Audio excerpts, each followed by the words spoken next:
Proyecto Génesis, ecos del silencio. Nunca había sentido tanto frío en un lugar cerrado. No era un frío natural, sino uno que parecía filtrarse desde las paredes, como si el hospital mismo lo exhalara. El sótano era solo otro punto en la lista de lugares que debía inspeccionar, pero algo en mi pecho me decía que no sería como los demás. Cuando los equipos de construcción empezaron a trabajar en la modernización del hospital, descubrieron esta área oculta, sellada detrás de una pared falsa. Me pidieron que documentara cualquier hallazgo antes de que continuaran las demoliciones. Como historiador, he revisado archivos y objetos olvidados, pero jamás me había topado con algo así. Derribé la pared con ayuda de una barra metálica. Al abrir el acceso, el aire era pesado, como si el tiempo hubiese quedado atrapado ahí dentro. Hacía frío, un frío que calaba más profundo que el cuerpo. Una puerta oxidada estaba al fondo, sus bisagras apenas sostenían el peso del metal corroído. En un intento de abrirla, tuve que usar más fuerza de la esperada.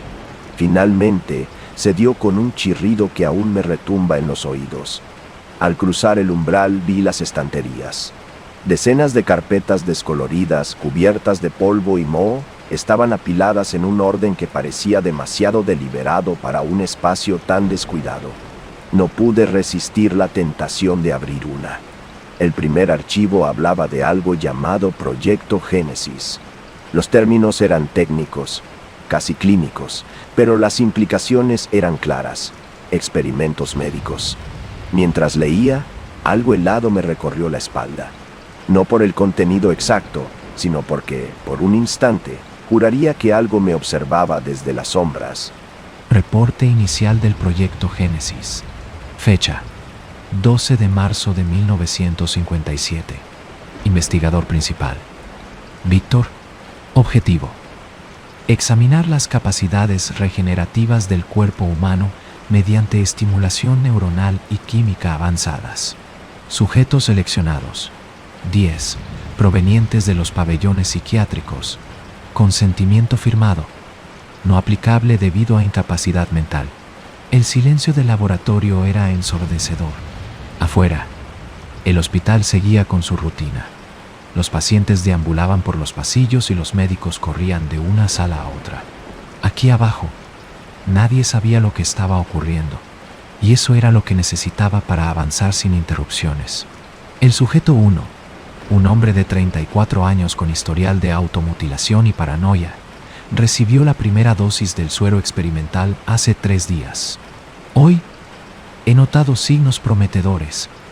Las heridas en sus brazos están cicatrizando a una velocidad que desafía todo lo documentado. Pero no es solo su cuerpo lo que está cambiando. Su mirada, antes vacía, ahora está cargada de una intensidad que no puedo definir. Es como si algo en él estuviera despertando. Este es solo el comienzo. La ciencia exige sacrificios, y yo estoy dispuesto a darlos. Las palabras en el archivo estaban escritas a máquina, pero en los márgenes había anotaciones hechas a mano, garabatos casi frenéticos. Me estremecí cuando noté que las palabras sacrificio necesario estaban subrayadas varias veces. Devolví el archivo al estante, pero la curiosidad me ganó. Tomé otro al azar y mientras lo abría, algo crujió detrás de mí. Me giré de golpe, pero no había nadie. Solo sombras, y el frío cada vez más intenso. Con las manos temblorosas deslicé el archivo de regreso al estante. Sentí una opresión en el pecho, pero intenté convencerme de que era el aire rancio del sótano. Había algo enfermizo en las palabras de ese doctor, pero no podía ignorar la curiosidad. Miré el resto de las carpetas, cada una con un título escrito a mano en las etiquetas descoloridas. Escogí otro archivo, más delgado que el primero. Al abrirlo, noté que este era una serie de cartas. El papel estaba amarillento y olía a humedad, pero las palabras seguían legibles. Decidí leer la primera carta, escrita con una caligrafía pulcra. Carta dirigida al Harrow. Fecha: 15 de marzo de 1957. Estimado Edward, el Proyecto Génesis avanza según lo previsto. Los resultados iniciales son prometedores, aunque no exentos de desafíos. El sujeto 1 ha demostrado una capacidad regenerativa que excede nuestras expectativas más optimistas. Sin embargo, su comportamiento se ha vuelto errático. Ayer intentó morder a uno de mis asistentes mientras realizábamos una inspección de rutina. Hemos aumentado las dosis para los sujetos 2 y 3, buscando refinar los efectos secundarios observados. Confío en que estas reacciones son solo una fase transitoria antes de alcanzar la estabilidad. Por favor, envíame más suministros del compuesto base. Estamos agotando las reservas más rápido de lo anticipado. También sugiero aumentar la seguridad en el laboratorio, no por los sujetos, sino por el personal, algunos de los cuales han comenzado a cuestionar la ética del proyecto. No pueden darse el lujo de tener dudas. La ciencia, como siempre, avanza con sacrificios. Con respeto, Víctor. Doblé la carta y la devolví al archivo. Era evidente que no trabajaba solo. Había una red de complicidad en este hospital, y la mención de sacrificios resonaba como una constante en sus escritos. Tomé una fotografía rápida de la carta con mi teléfono. La luz del flash iluminó el sótano, revelando por un instante las estanterías en toda su extensión. Era un espacio más grande de lo que había imaginado, y por un momento me pregunté cuántos secretos más estarían escondidos en este lugar. Sin embargo, algo más llamó mi atención: una carpeta al final de la estantería, marcada con un símbolo que no reconocí. No tenía etiquetas, solo un círculo con una línea atravesándolo. Dudé un momento, pero finalmente la saqué. El papel dentro estaba más deteriorado que los demás, y algunas páginas estaban ilegibles, pero las primeras líneas me dejaron helado. Reporte del sujeto 3. Fecha: 18 de marzo de 1957. El sujeto 3, una mujer de 26 años diagnosticada con esquizofrenia paranoide, ha respondido de forma inesperada al compuesto. Sus signos vitales se mantienen estables, pero sus reacciones cognitivas han sufrido alteraciones significativas. En repetidas ocasiones, ha mencionado soñar despierta. Cuando se le interroga sobre el significado, sus respuestas son incoherentes pero insisten en un patrón. Habla de un lugar oscuro donde el tiempo no avanza y de voces sin cuerpo. Aunque estas afirmaciones son irracionales, el fenómeno podría ser una señal de que el compuesto está afectando áreas del cerebro previamente inexploradas. He solicitado más tiempo para observarla, pero los administradores del proyecto insisten en resultados concretos. Me pregunto si comprenderán algún día que no se puede apresurar la evolución. Pasé mis dedos sobre el papel envejecido. Las palabras eran frías, casi mecánicas, pero el contenido no podía ser ignorado. Cerré los ojos por un momento, intentando procesar lo que había leído. Era claro que estos experimentos no tenían nada que ver con la medicina convencional. Me arrodillé frente a la estantería, con el archivo en la mano, y encendí mi grabadora de voz. Necesitaba registrar mis impresiones antes de perder la claridad. Archivo sin etiquetar, marcado con un símbolo extraño. El contenido menciona un sujeto 3 y efectos cognitivos inusuales. Parece que los experimentos iban más allá de lo físico y exploraban algún tipo de impacto neurológico. Necesito más información sobre este tal proyecto Génesis. Apagué la grabadora y volví a mirar la estantería. Quedaban docenas, quizás cientos de carpetas más, pero algo en mí insistía en revisar este archivo hasta el final. Las siguientes páginas eran notas sueltas, llenas de diagramas rudimentarios del cerebro humano. Algunas estaban manchadas con lo que parecía sangre vieja. El último documento del archivo era un informe breve. Lo leí con una mezcla de fascinación y horror. Informe final del sujeto 3. Fecha: 22 de marzo de 1957. La progresión del sujeto 3 ha llegado a un punto crítico.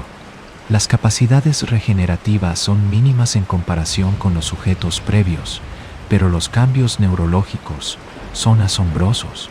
Sus declaraciones incoherentes han dado paso a episodios de lucidez inesperada. durante los cuales demuestra un conocimiento imposible de explicar. Ayer, durante uno de estos episodios, me llamó por mi nombre completo. No recuerdo haberle proporcionado esa información. También describió detalles de mi infancia, con una precisión que considero imposible.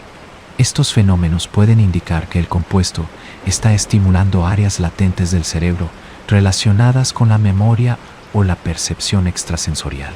El sujeto 3 falleció a las 3:12 de esta madrugada.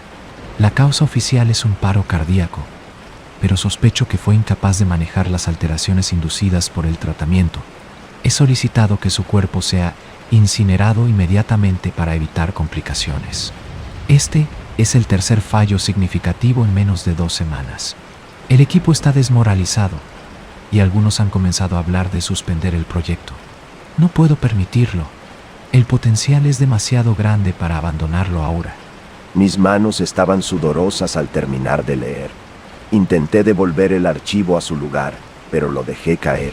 El ruido del papel golpeando el suelo resonó en el sótano, rompiendo el silencio. Me agaché rápidamente para recogerlo, sintiéndome inexplicablemente expuesto. Tomé una foto rápida del informe final y lo guardé. Por ahora, necesitaba aire fresco. No podía quedarme aquí abajo más tiempo. Cerré la puerta de metal detrás de mí, asegurándome de que el pasador oxidado volviera a su lugar. Pero mientras subía las escaleras hacia la superficie, no podía dejar de pensar en una cosa: si esto es lo que había en el principio de los archivos, ¿qué más encontraría? Cuando volví a la superficie, el aire fresco del hospital me golpeó como una bofetada.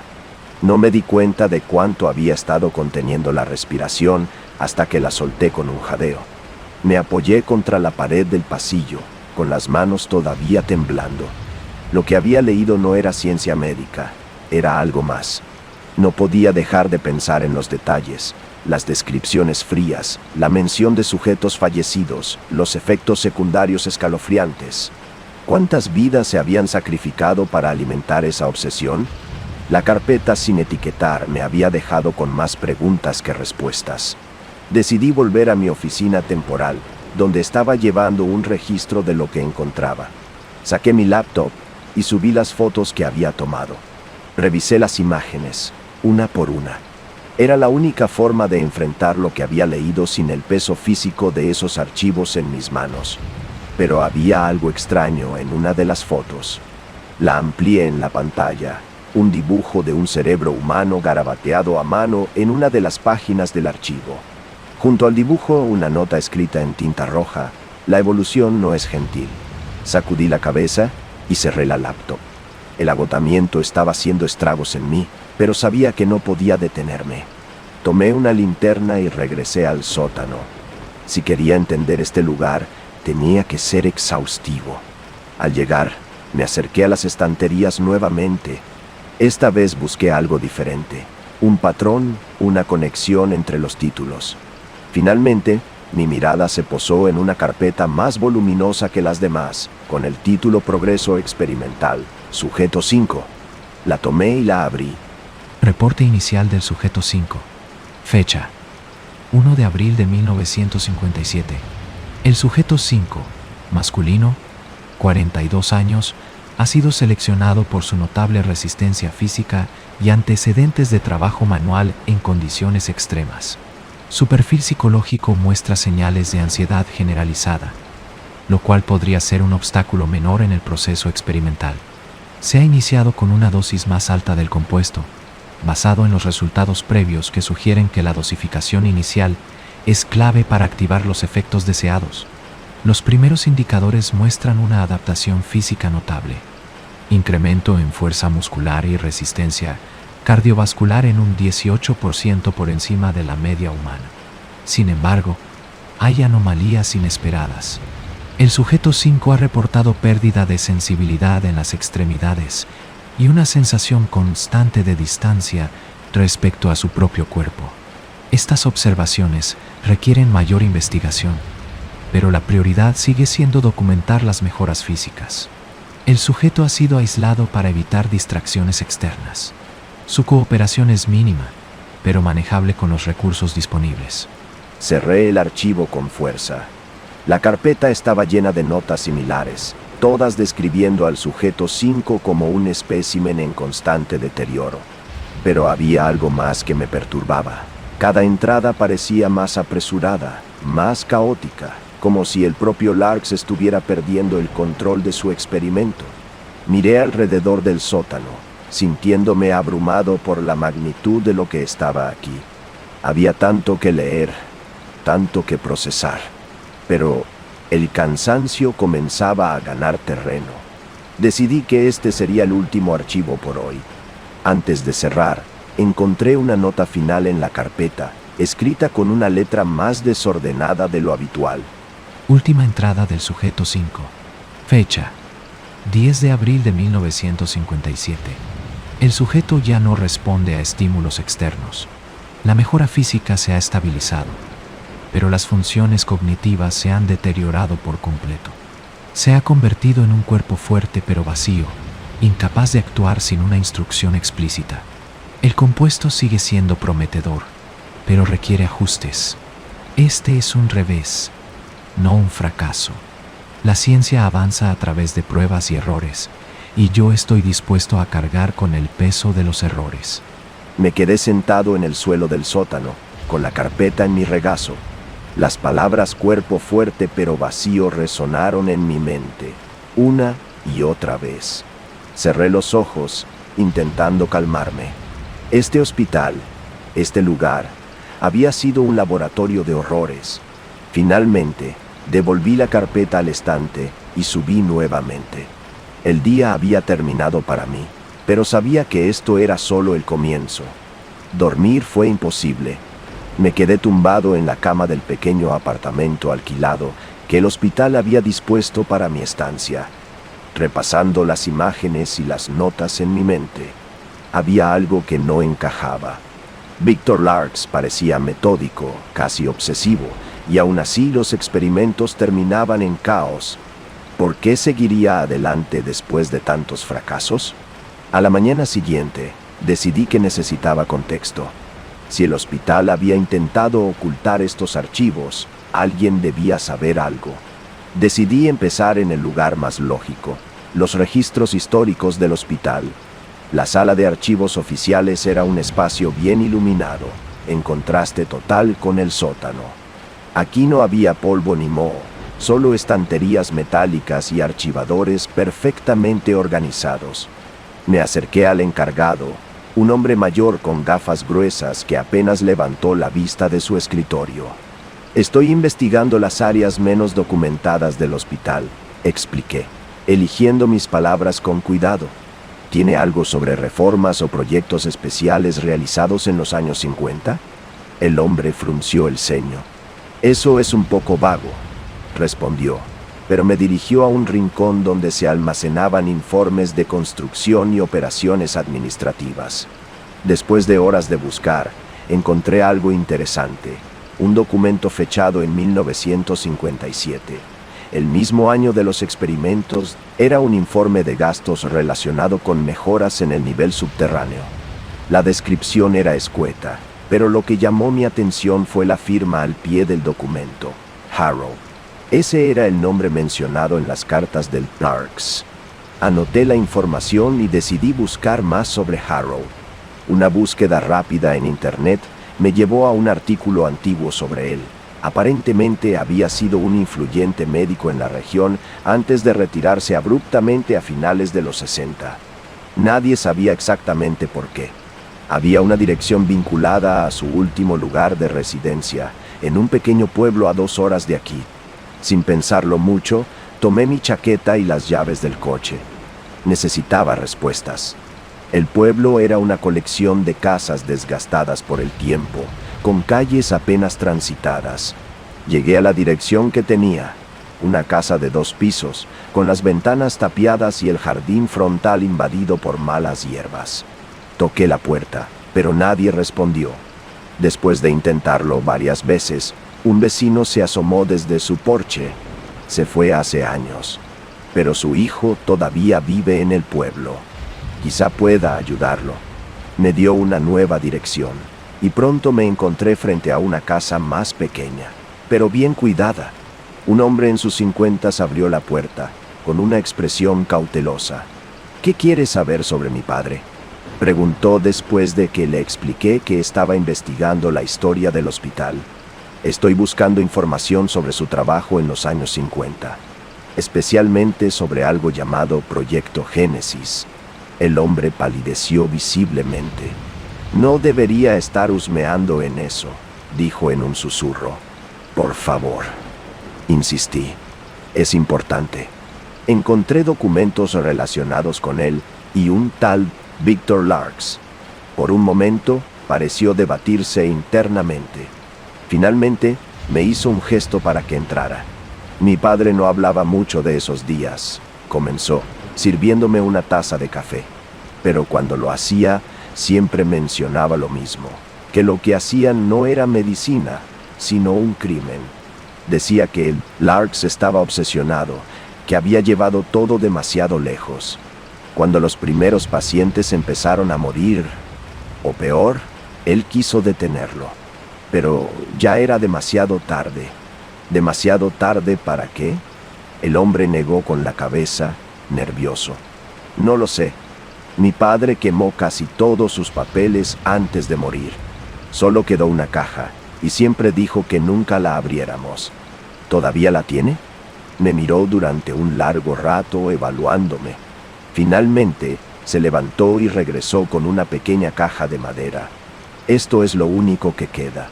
La abrí con cuidado. Dentro había una serie de cartas y un diario con la tapa de cuero. Reconocí la letra. La última página escrita tenía una frase que me heló la sangre. «Si alguien encuentra esto, deténganse. Algunos secretos deben permanecer enterrados». Me senté junto a la mesa, con la caja de madera frente a mí. El aire de la pequeña sala estaba cargado de una tensión inexplicable, como si las palabras dentro del diario y las cartas pudieran alterar algo más allá de mi comprensión. Respiré hondo y decidí empezar por el diario. La primera entrada relevante estaba fechada el 5 de abril de 1957. «El proyecto Génesis avanza con resultados mixtos. He insistido a Larks en que el compuesto necesita más pruebas preliminares antes de usarse en humanos. Pero él se niega. Está convencido de que estamos al borde de un descubrimiento revolucionario. Yo, sin embargo, veo un peligro creciente. El sujeto 5, aunque físicamente mejorado, muestra signos alarmantes de disociación. Hoy lo encontré en su celda, repitiendo mi nombre una y otra vez, con una voz que no parecía suya. Larks desestimó mi preocupación, diciendo que era un efecto temporal. Me preocupa que hayamos cruzado una línea que nunca debimos cruzar. Este no es el avance médico que imaginé cuando me uní al proyecto». Pasé a las siguientes páginas, donde la escritura se volvía más irregular. Fecha: 12 de abril de 1957. Algo está profundamente mal. Esta mañana, uno de los asistentes de Larks renunció después de un incidente en el laboratorio. Según me contó, el sujeto 6 se volvió completamente incontrolable durante un experimento, gritando incoherencias y golpeando con fuerza suficiente para romper una pared de yeso. Le he pedido a Larks que detengamos los experimentos, al menos temporalmente. Su respuesta fue tajante: «La ciencia no espera a los débiles». Estoy atrapado. Si hablo, arriesgo mi carrera. Y Larks ya ha dejado claro que me dirá las consecuencias de cualquier traición. Pero si sigo adelante, no puedo ignorar el daño que estamos causando». Me incliné hacia atrás, sintiendo el peso de las palabras de Harrow. Él había sido un cómplice, sí, pero parecía consciente del horror que se desarrollaba. Tomé una de las cartas en la caja, dirigida al propio Harrow. «Edward, necesito que controles tus dudas. Cada minuto que pierdes cuestionando lo que hacemos es un minuto que podríamos emplear avanzando. Si tus miedos te están nublando el juicio, te sugiero que los superes rápidamente. Este proyecto es más grande que tú, que yo, que cualquier consideración moral insignificante. El sujeto 7 está casi listo para las pruebas. Espero que estés de mi lado cuando hagamos historia. Larks no solo estaba decidido, estaba convencido de que tenía la razón absoluta, sin importar el costo. Pasé a otra entrada del diario de Harrow, fechada justo después de la carta. Fecha: 17 de abril de 1957. Hoy he visto el abismo. El sujeto 7 no es humano. Sus capacidades físicas son increíbles, pero ha perdido toda empatía, toda humanidad. Sus ojos están vacíos, y su único objetivo parece ser cumplir órdenes. Larks lo llama un prototipo exitoso. Yo lo llamo un monstruo. He decidido terminar mi participación en este proyecto. Haré lo que pueda para proteger a los demás, pero debo encontrar una manera de destruir estos registros. Nadie debería saber lo que hicimos aquí. Cerré el diario, dejando que las palabras resonaran en mi mente. Harrow había intentado detener el horror, pero algo lo había impedido. Tal vez fuera miedo, o tal vez fuera Larks. Todavía quedaban cartas en la caja, pero por ahora tenía suficiente. Necesitaba tiempo para digerir esto, para entender qué pasos dar a continuación. ¿Encontraste lo que buscabas?, preguntó el hijo de Harrow desde el marco de la puerta. No estoy seguro, respondí, metiendo el diario y las cartas de vuelta en la caja. Pero necesito llevármelos. Esto es más grande de lo que imaginé. Él asintió con gravedad. Solo ten cuidado. Mi padre solía decir que algunas puertas, una vez abiertas, nunca se cierran. Esa noche no pude dormir. Había demasiadas preguntas sin respuesta, demasiados fragmentos de información dispersos entre los documentos de Larks y las palabras de Harrow. Sabía que lo siguiente que necesitaba hacer era investigar más a fondo sobre los sujetos mencionados en los experimentos. ¿Qué les había pasado exactamente? ¿Cómo se habían convertido en parte de ese macabro proyecto? Al día siguiente, regresé al hospital, decidido a buscar más información sobre los sujetos involucrados. Sabía que la mayoría de los registros estaban ocultos o destruidos, pero había algo en los archivos de Larks que sugería que no todos los detalles se habían perdido. Tal vez había algún archivo médico o de seguimiento en el sistema, o quizás alguna pista olvidada en los informes de personal. Mi primer paso fue la base de datos electrónica del hospital. No era la más avanzada, pero debía contener registros sobre los pacientes y sus tratamientos. En la pantalla de la computadora, busqué por los nombres de los sujetos, comenzando con el sujeto 3, que parecía el más inquietante de todos. Para mi sorpresa, encontré un archivo con ese nombre. Sin embargo, al intentar abrirlo apareció un mensaje de acceso denegado. Fruncí el ceño. No era común que se bloquearan registros a menos que estuvieran clasificados o estuvieran bajo investigación activa. Me moví rápidamente a la oficina de TI del hospital, donde pedí acceso al archivo. El encargado, un joven con gafas y actitud indiferente, me miró durante un largo rato antes de concederme el acceso, aparentemente convencido por mi insistencia. El archivo está cifrado para proteger la privacidad de los pacientes, me explicó mientras sus dedos bailaban sobre el teclado. Pero si estás trabajando en una investigación, eso no debería ser un problema. El archivo se abrió, y lo primero que vi fue una serie de informes médicos y notas de progreso, acompañados de imágenes de resonancias magnéticas y electroencefalogramas.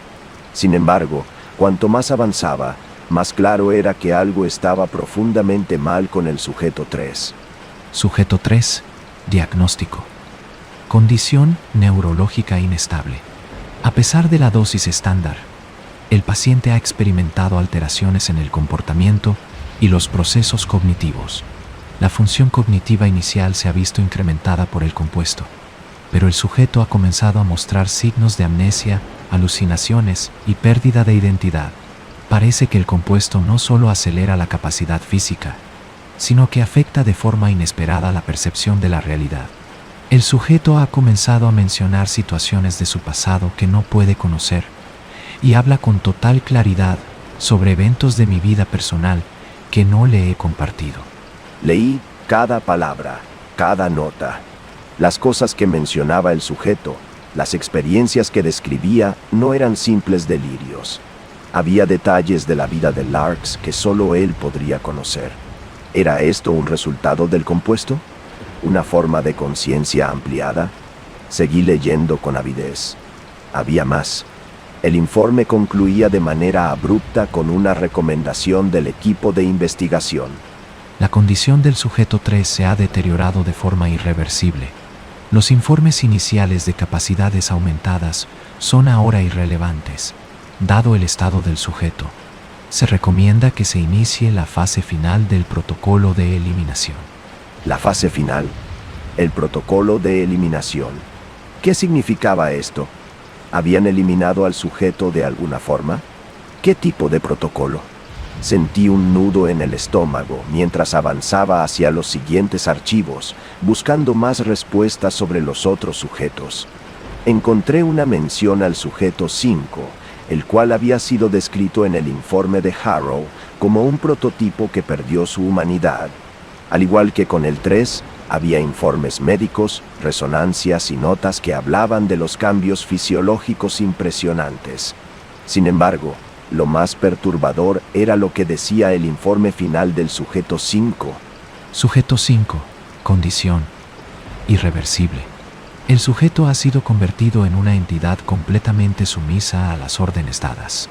Su cerebro ha perdido la capacidad de autodeterminación, pero ha ganado habilidades físicas sobrehumanas. La intervención cerebral ha sido exitosa, pero el precio ha sido la pérdida de toda conciencia autónoma. Este es el futuro de la humanidad, si logramos controlar los resultados. El siguiente paso es la conversión total. Poner a prueba la integración de estos cambios en un entorno social controlado. El sujeto no puede ser considerado humano en el sentido tradicional, pero su valor es incalculable. El futuro de la humanidad. La frase resonó en mi cabeza, un eco escalofriante. Estaba claro que Larks no veía a estos sujetos como personas, sino como herramientas, productos de un experimento que iba más allá de los límites de la ética y la moral. Mi estómago se revolvía mientras pasaba a otro archivo, esta vez referente al sujeto 7. Encontré un reporte de evaluación que concluía con una simple pero aterradora observación. Sujeto 7. Resultado final. Control total. El sujeto ha alcanzado un nivel de autoconciencia superior, pero está completamente subordinado a la voluntad de los experimentadores. La capacidad de resistencia ha sido erradicada. El proceso está completo. Me alejé de la computadora, incapaz de procesar lo que acababa de leer. Los sujetos no solo fueron modificados físicamente, fueron despojados de todo lo que los hacía humanos. Larks y su equipo habían jugado a ser dioses, pero el costo había sido incalculable. No podía quedarme más tiempo en el hospital. Necesitaba pensar en todo lo que había descubierto, pero algo me decía que esto apenas era la punta del iceberg. Decidí que lo siguiente en mi lista de investigaciones debía ser el propio Víctor. No podía seguir atrapado entre los relatos de sus experimentos y sus frías notas clínicas. Necesitaba entender quién era él, qué lo había motivado a llevar a cabo algo tan monstruoso y, lo más importante, cómo había logrado mantenerse oculto durante tanto tiempo. Sabía que no sería fácil. Larks era una figura destacada, aunque opaca, en la historia médica local. Pocos recordaban su rostro, pero las huellas de su influencia seguían presentes. Lo primero que intenté fue encontrar cualquier mención pública sobre él, ya que un hombre con su nivel de implicación en la ciencia no podía haberse mantenido completamente en la oscuridad. La búsqueda en los archivos digitales del hospital no me llevó lejos. Sin embargo, en una pequeña biblioteca local encontré algo más prometedor, una serie de entrevistas y artículos de prensa de finales de los años 50. Una de las entrevistas, publicada en 1958 en un periódico local, captó mi atención. El título era prometedor, un futuro prometedor, Larks y el avance de la medicina. Fue un artículo en el que Larks hablaba sobre sus estudios en neurociencia y los avances que estaba logrando con su trabajo. Según él, Sus investigaciones estaban abriendo nuevos caminos en la curación de trastornos neurológicos graves. Sin embargo, lo que me desconcertó fue la foto que acompañaba el artículo. Larks no solo aparecía sonriente junto a una pizarra llena de diagramas de cerebro, sino que su mirada era inquietante. Había algo en su expresión, una tensión latente que no correspondía con la imagen de un hombre exitoso, sino más bien con la de alguien que estaba ocultando algo. Decidí investigar más sobre esa entrevista. Me dirigí al archivo del periódico, con la esperanza de encontrar más información detrás de las líneas de ese artículo aparentemente tan convencional. El bibliotecario, un hombre de aspecto cansado, me dio acceso a las ediciones antiguas. La búsqueda fue ardua, pero encontré algo interesante. Un artículo posterior, publicado unos meses después, mencionaba que Larks había dejado de ser una figura pública. El artículo decía lo siguiente: a pesar de sus logros, el Víctor ha decidido retirarse temporalmente de la vida pública y de su labor investigadora. Se especula que su decisión responde a cuestiones personales, y algunos sugieren que una reciente serie de eventos podría haber afectado su capacidad para continuar trabajando en el proyecto que lo hizo famoso. Los detalles de dichos eventos, sin embargo, siguen siendo desconocidos. Ese fue el último rastro público de Larks. Después de eso, desapareció por completo. No había más entrevistas, ni menciones en periódicos, ni en conferencias médicas. Era como si nunca hubiera existido. Pero el artículo había dejado claro algo importante. En ese mismo periodo, el hospital había experimentado varios incidentes extraños. Nadie parecía vincularlos directamente con Larks en ese entonces, pero los relatos hablaban de cambios bruscos en el comportamiento de los pacientes, de personal que abandonaba proyectos de investigación, y lo más extraño, una serie de suicidios inexplicables entre los asistentes más cercanos al Larks. Decidí que debía profundizar en los registros personales de Larks. No solo quería saber qué había sucedido con él, sino también cómo su implicación había llegado a ser tan profunda y peligrosa para el hospital. Sabía que tendría que ir más allá de los archivos oficiales. Mi siguiente parada fue la oficina administrativa del hospital. Los documentos Larks eran pocos, pero confiaba en que allí podría encontrar alguna pista. Después de un par de horas de búsqueda, una carpeta con una etiqueta en relieve me llamó la atención. Víctor, documentos confidenciales. Con el corazón acelerado, abrí la carpeta. En su interior encontré un informe fechado en 1961, años después de la última mención pública de Larks. El documento estaba firmado por un comité del hospital y hablaba de una investigación interna sobre las irregularidades en las prácticas médicas llevadas a cabo bajo la supervisión de Larks. Sin embargo, las conclusiones del informe eran aterradoras. Tras revisar las evidencias y testimonios recabados de empleados y pacientes, se concluye que el Larks estaba involucrado en prácticas de investigación no aprobadas, que incluían la modificación genética y neurológica de sujetos humanos sin consentimiento adecuado. La dirección del hospital ha decidido retirar al Larks de su puesto de manera discreta para evitar daños a la reputación institucional. Se recomienda no hacer público este informe. Lo que me sorprendió aún más fue el último párrafo del informe. Aunque no se ha encontrado evidencia directa de daño permanente en los sujetos involucrados, se han reportado múltiples quejas sobre el estado mental y físico de varios participantes en el proyecto Génesis. La información es insuficiente para tomar decisiones definitivas. Larks no podrá continuar con la dirección del proyecto. Se sugiere su retiro inmediato para preservar la integridad del hospital. Este informe confirmaba mis peores sospechas. Larks había sido retirado por su comportamiento errático, pero el daño ya estaba hecho. Había manipulado vidas humanas en su búsqueda de la perfección, sin importar los costos. Me preguntaba si alguna vez había habido un arrepentimiento genuino en él, o si todo lo que hacía estaba guiado por una obsesión enfermiza. Larks ya no estaba en el hospital, pero su legado seguía vivo en los registros, en las personas que alguna vez trabajaron con él, y, sobre todo, en los sujetos que habían sido transformados por sus experimentos.